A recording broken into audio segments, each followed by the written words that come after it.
The Vashiri prided themselves on knowing everything worth knowing in the galaxy.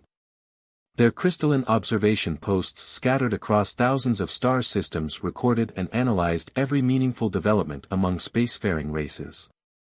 So when first observer Kaintal received reports of an anomaly at the edge of chartered space, her first instinct was to dismiss it as a sensor malfunction. But the readings persisted. The object hung motionless against the backdrop of stars, a sleek vessel of impossible design. Its hull seemed to absorb light rather than reflect it, making it appear as a ship-shaped void in space. The Vashiri's most sophisticated scanning equipment could barely detect its presence, as if the vessel existed partially out of phase with normal spacetime. "Run the analysis again," Kaintal ordered, her crystalline appendages clicking with irritation. The junior observers hurried to comply, their transparent bodies refracting light as they moved between monitoring stations. "First observer, the readings remain consistent," reported second observer Venret after several minutes. "The vessel's energy signature matches no known configuration in our databases." And he hesitated, his crystalline form clouding slightly with uncertainty. "Speak freely," Kaintal commanded. "The ship appears to be of human origin." The observation chamber fell silent. Humans were known to the Vashiri, of course, a young species that had barely managed faster-than-light travel, still finding their footing among the stars. They were classified as a Level 2 civilization, barely worth monitoring except for routine updates. "Impossible," Kaintal stated flatly. "Human vessels are crude affairs of metal and plasma. This." She gestured at the holographic display of the mysterious ship. "This is something else entirely." But the identification markers were unmistakable. Subtle patterns in the ship's design, traces of human engineering philosophy, all pointed to Earth origin. Yet everything else about the vessel defied explanation. "First observer," called out another junior observer, "the ship is moving." The mysterious vessel had indeed begun to drift, but in a way that violated every known law of physics. It didn't so much move through space as flow through it, like water merging with water. No engine flare, no gravitational distortion, no sign of any known propulsion method. "Initiate contact protocols," Kaintal ordered, her scientific curiosity overriding standard procedure. This violation of their understanding of human capabilities needed to be investigated. The response they received shook the foundations of Vashiri certainty. "Greetings, Vashiri Observation Post," came the reply, transmitted in perfect crystalline harmonics, the private language of Vashiri communication. "This is the Earth vessel Quantum Dreamer. We apologize for any confusion our presence may cause. Identify your means of propulsion and explain your violation of known human technological capabilities," Kaintal demanded, hiding her shock at their use of Vashiri harmonics. A pause, then, "We understand your confusion. Humanity has chosen to pursue a different path of technological development than what you might expect. Our vessel operates on principles that merge quantum mechanics with consciousness itself." Kaintal's crystalline form vibrated with disbelief. "Explain." While other species focused on mastering the physical forces of the universe, humanity discovered that consciousness itself could be used to manipulate quantum states. The Quantum Dreamer isn't powered by engines in any conventional sense, it moves through space by the focused will of its crew, their combined consciousness creating quantum tunnels through reality itself. The explanation was preposterous. It violated everything the Vashiri knew about physics, technology, and the development of civilizations. Yet there was the ship, hanging in space before them, doing the impossible. "We request direct observation," Kaintal stated, needing to see this aberration with her own sensory arrays. "Granted," came the reply. "Though we should warn you, what you're about to witness may challenge your understanding of what's possible." The Vashiri observation vessel approached cautiously. As they drew closer, the true nature of the Quantum Dreamer became even more perplexing. The hull wasn't solid in any conventional sense, it seemed to shift and flow, responding to thought patterns the Vashiri sensors could detect but not interpret. "This is impossible," Venret whispered. "Their consciousness technology would require centuries of development beyond their known capabilities. We've been watching them. There were no signs." "Perhaps," Caintal replied slowly, "we were watching for the wrong signs." The humans explained further, their discovery that deep meditation could influence quantum states had led them down a completely different technological path than other species.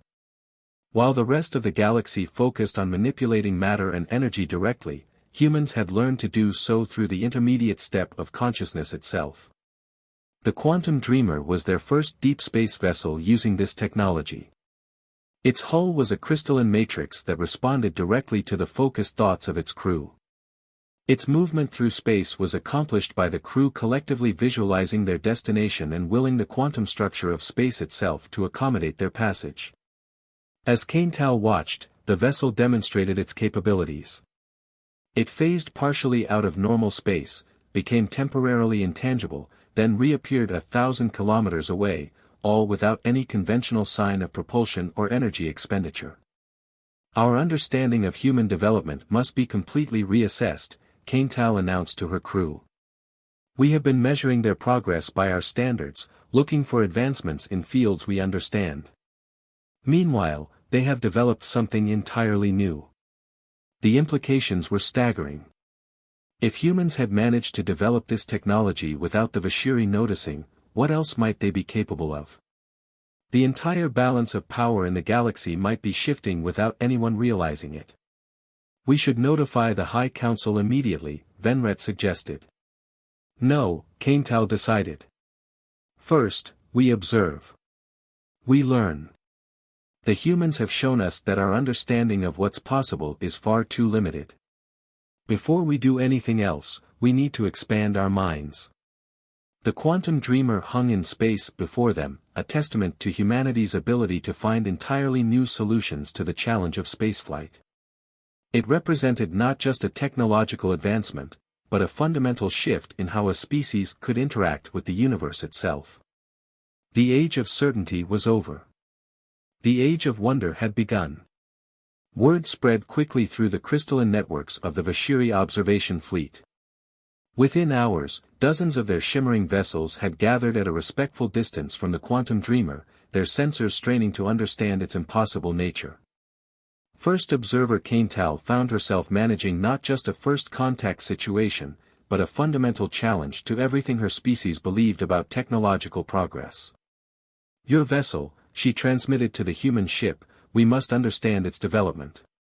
Our records show no indication of this technology's evolution." Captain Sarah Chen of the Quantum Dreamer responded with what the Vashiri's emotional sensors registered as amusement. "That's because you were looking for technology in its traditional form. We didn't build this ship in conventional shipyards. We grew it." The revelation sent ripples of shock through the Vashiri fleet. Grown ships were theoretical concepts, discussed in academic circles but never successfully implemented. "The breakthrough came when we stopped trying to force consciousness to conform to technology," Chen continued. "Instead, we learned to shape technology around consciousness itself. Every human has a natural quantum field generated by neural activity. We discovered how to amplify and synchronize these fields." The Quantum Dreamer's hull shifted slightly, patterns of darkness flowing across its surface like ink in water. It wasn't just responding to its crew's thoughts, it was an extension of their collective consciousness, as much a part of them as their own bodies. "But our records of human neural research," Venret began. "Were exactly what we wanted you to see," Chen interrupted. "We learned early on that other species wouldn't understand or accept our path. So we maintained a facade of conventional technological development while pursuing our true research in secret." The humans explained how they had discovered that ancient meditation techniques weren't just psychological exercises, they were humanity's first crude attempts at quantum manipulation. Modern science had allowed them to understand and refine these techniques, combining the wisdom of ages with cutting-edge quantum theory. The Quantum Dreamer was the culmination of this research. Its hull was composed of quantum-sensitive crystals grown in zero-gravity meditation chambers, infused with the consciousness patterns of thousands of trained human psychics. The ship's crew didn't operate it, they merged with it, their combined consciousness creating a quantum field strong enough to bend reality itself. "Watch," Chen suggested, and the Vashiri observers witnessed something extraordinary. The quantum dreamer's hull became transparent, revealing intricate networks of crystalline structures that pulsed with human thought patterns. At the ship's core, the bridge crew sat in meditation pods, their consciousness flowing through the vessel's quantum matrix.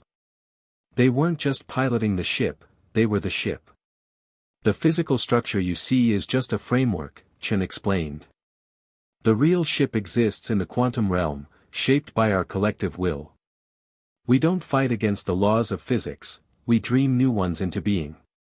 Cain Tao's crystalline form vibrated with the implications. "Your entire species has this capability. To varying degrees.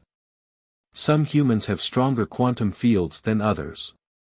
But we all carry the potential. The meditation techniques we use to control our ships are taught in our schools alongside mathematics and science." The Vashiri had always assumed that technological progress followed a linear path, mechanical systems leading to electronic ones, then to quantum computing, artificial intelligence, and so on. But humans had found a completely different route, merging the mystical with the scientific in ways that defied conventional understanding. "There's more," Chen added. "The quantum field generated by our crew doesn't just move the ship. It creates a kind of consciousness bubble around us. We don't just travel through space, we negotiate with it. Reality itself becomes more flexible within our field." As if to demonstrate, the quantum dreamer performed what should have been impossible. It created a quantum mirror of itself, a perfect copy that existed simultaneously with the original. Then both versions of the ship moved in perfect synchronization, their quantum fields interacting in ways that made the Vashiri's most advanced sensors overload. "How did you keep this hidden?" Cain Tao demanded, her scientific mind struggling to process what she was witnessing. "By understanding that some truths are best revealed only when the time is right," Chen replied. "We knew that if other species discovered our capabilities too soon, they might react with fear rather than understanding. We needed to wait until we had mastered our technology enough to demonstrate it safely." The implications went far beyond space travel. If humans could manipulate quantum fields through consciousness alone, what other applications might they have developed? The Vashiri's assumption of technological superiority was crumbling with each new revelation. "Your species requires reassessment," Cain Tao admitted. "All our previous classifications are meaningless." "Classifications often are," Chen responded. "Reality rarely fits into neat categories. We've learned to embrace the chaos, to work with it rather than trying to impose order on it. That's the real secret of our success."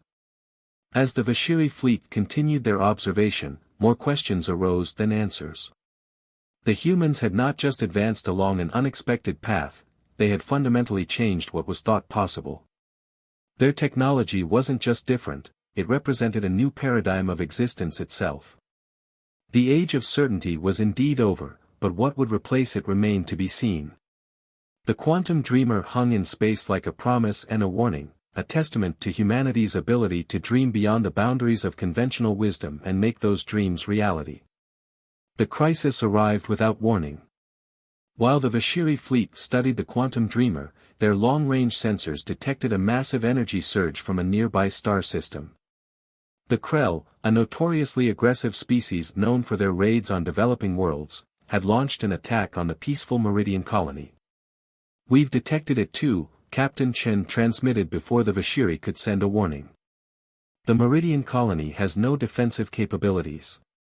They're scientists, artists, dreamers." First observer Cain Tao's crystalline form darkened with concern.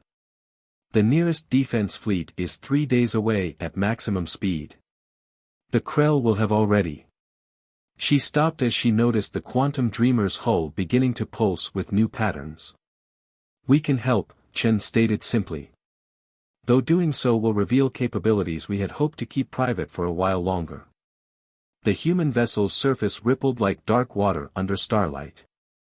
Its quantum field expanded, creating distortions in spacetime that the Vashiri's instruments struggled to measure.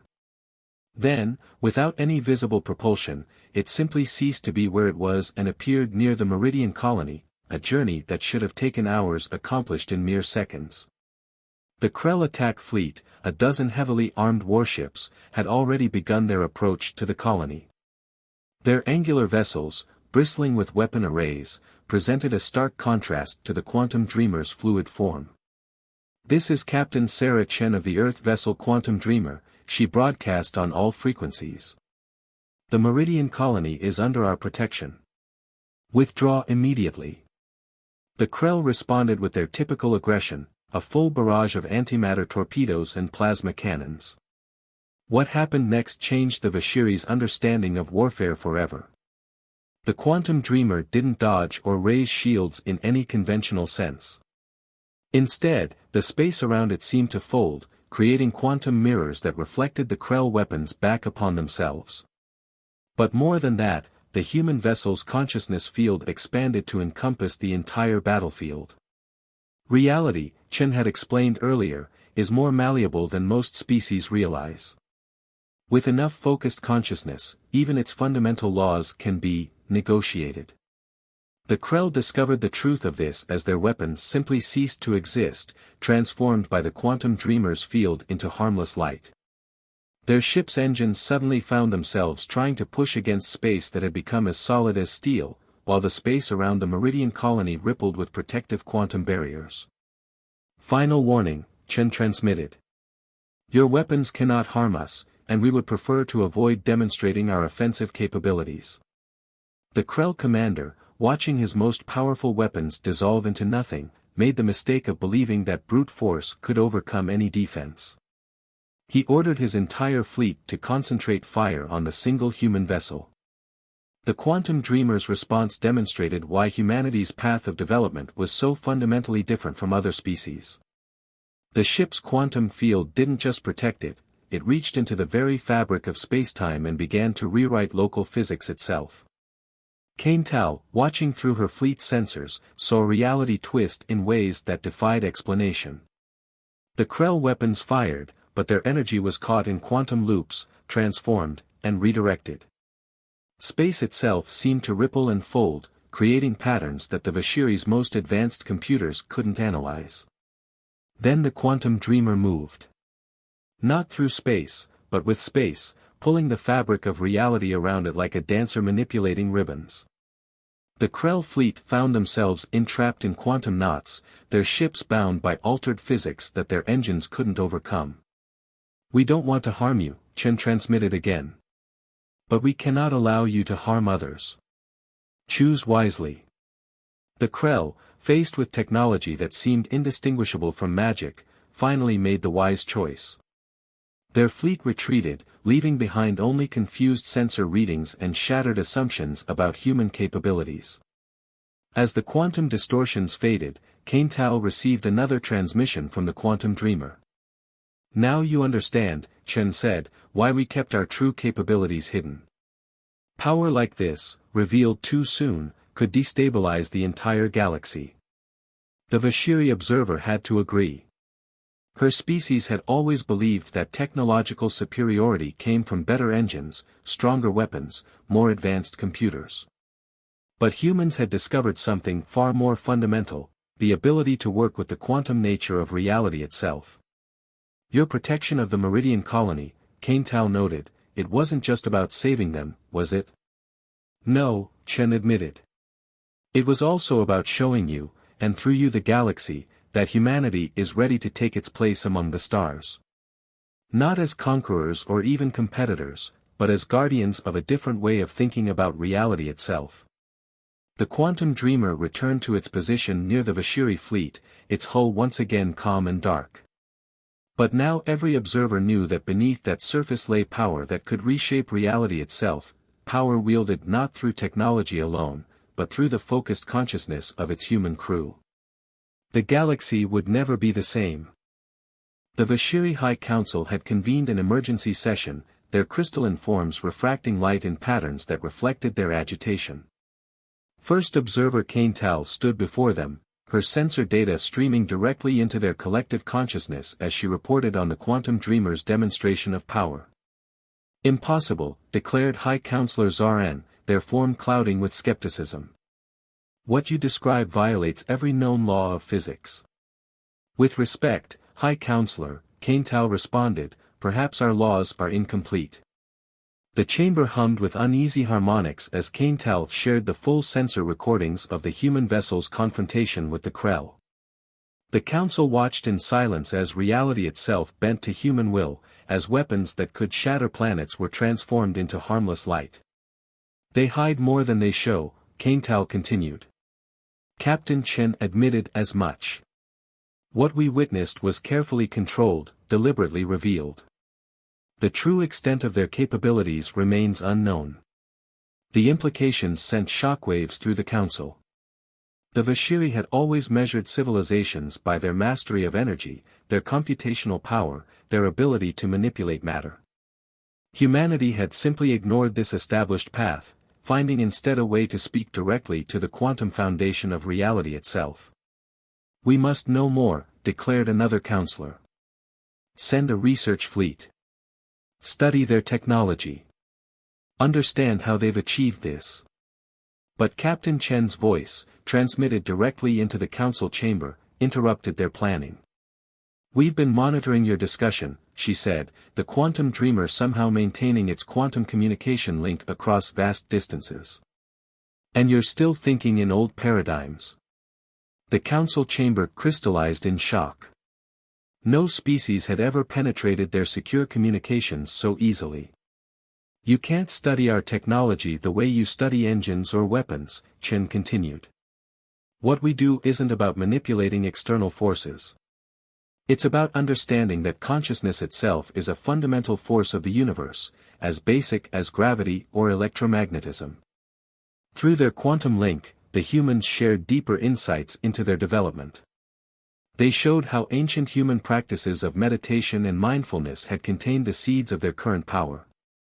While other species had dismissed consciousness as a mere byproduct of complex neural activity, humans had recognized it as a gateway to manipulating quantum reality itself.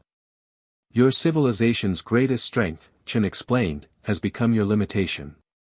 You're so certain of how progress must work that you can't see other possibilities. We didn't advance beyond your understanding of physics, we simply learned to ask the universe different questions. The council watched in growing amazement as the quantum dreamer demonstrated more of its capabilities. The ship created quantum echoes of itself across multiple dimensions, existing in several realities simultaneously. It showed how its crew's collective consciousness could reshape local spacetime, creating pockets of altered physics where different rules applied. But the implications, High Counselor Zaran began, are exactly why we kept this hidden for so long, Chen finished. Imagine if we had revealed this when we first achieved it. Before we had learned the discipline and wisdom to use it responsibly. The galaxy would have erupted in chaos. The Vashiri Council began to understand. Humanity hadn't just developed new technology, they had evolved a new way of existing within the universe itself. Their ships weren't machines that carried them through space, they were extensions of human consciousness, allowing them to participate directly in the quantum dance of reality. We offer partnership, Chen continued, not dominance. What we've learned about consciousness and quantum reality could benefit all species. But first, you must be willing to question everything you think you know about how the universe works. The council chamber filled with harmonic discussions as the Vashiri debated this unprecedented situation. Their species had always prided themselves on their role as guides and observers of younger civilizations. Now they found themselves having to learn from a species they had considered primitive mere days ago. Perhaps, Kaintal suggested, this is the true test of an advanced civilization, not how much we know, but how willing we are to admit that we might be wrong. The quantum dreamer hung in space above their world, its dark hull reflecting starlight like ripples on deep water. It represented more than just advanced technology, it was proof that the path to the stars had more branches than anyone had imagined. The age of certainty was over, replaced by something far more interesting, an age of infinite possibility. News spread through the galaxy like ripples in a quantum field. The revelation of humanity's capabilities sparked both fear and fascination among spacefaring civilizations. The quantum dreamer had become a symbol of a fundamental shift in understanding what was possible, and more human vessels were emerging from Earth's system, each demonstrating new aspects of their consciousness-based technology. Captain Chen stood on the quantum dreamer's observation deck, watching as representatives from dozens of species arrived for the first Galactic Consciousness Summit. The ship's quantum field gently cradled their vessels, helping them adjust to the strange physics that now permeated this region of space. "They're afraid," noted first observer Kane Tao, her crystalline form reflecting the starlight. She had remained with the human vessel as a liaison, her own understanding of reality transformed by what she had witnessed. "Fear is natural when facing the unknown," Chen responded. "But look how they came anyway. Curiosity is stronger than fear." The summit would be unlike any gathering in galactic history. Instead of discussing traditional technological exchanges or political alliances, species would learn humanity's first steps toward consciousness-based quantum manipulation. Not all would be capable of the same level of quantum interaction as humans, but even basic techniques could revolutionize their understanding of reality. The Meridian colony, saved from the Krell attack, had become a learning center where humans taught the fundamental principles of consciousness technology.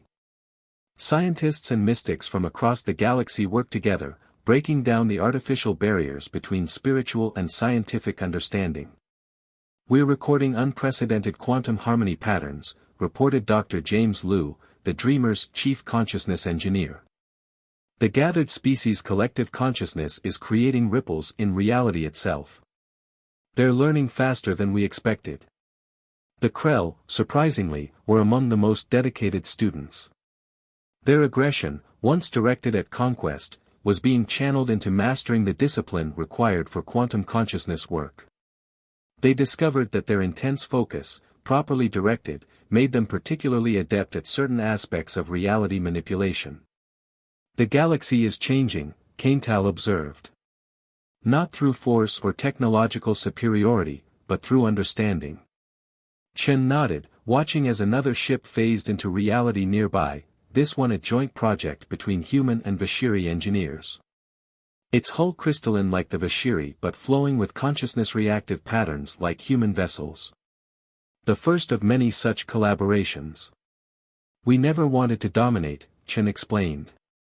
"We wanted to illuminate. To show that the universe is far more wonderful and strange than anyone imagined. That consciousness itself is a force as fundamental as gravity." The quantum dreamer's hull pulsed with patterns of light, responding to the growing web of consciousness spreading through the assembled fleet. Each species brought their own perspective, their own way of perceiving and interacting with quantum reality. Together, they were discovering possibilities that none could have achieved alone. "There will be challenges," Kane Tao noted. "Some will try to use these teachings for power or conquest." "Yes," Chen agreed. "But consciousness technology has a built-in safeguard. It requires harmony, balance, and peace of mind to function properly. Those who attempt to use it for destruction find their own negative consciousness patterns disrupting their control." The summit would last months, as species learned not just new technology but new ways of thinking about existence itself. The humans shared their discoveries freely, knowing that each civilization would develop their own unique relationship with consciousness technology, adding to the growing tapestry of quantum understanding. The Vashiri's role evolved from observers to partners, their natural ability to perceive quantum patterns making them ideal teachers alongside humans.